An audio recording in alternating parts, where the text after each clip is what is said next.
Good morning, student. Hi. Today, I will teach you phonics letters. Now, A. Do you know A to Z? Yes, till last year, you have learned A to Z. Now, this year, I will teach you phonics sound.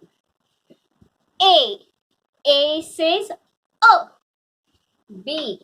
B says B. C. C says K. D. D says D.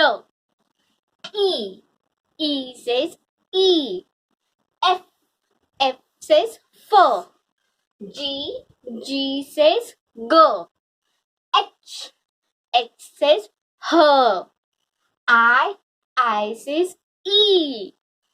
J. J says J. K. K says K. L. L says L. M. M says M. N. N says No. O. O says O. P. P says P. Q. Q says Q.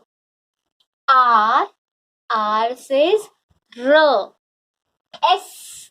S says S. T. T says T. U. U says V. V says W. W. W says W. X. X says K. Y. Y says Y. Z. Z says Z. This is the phonics sound of alphabet.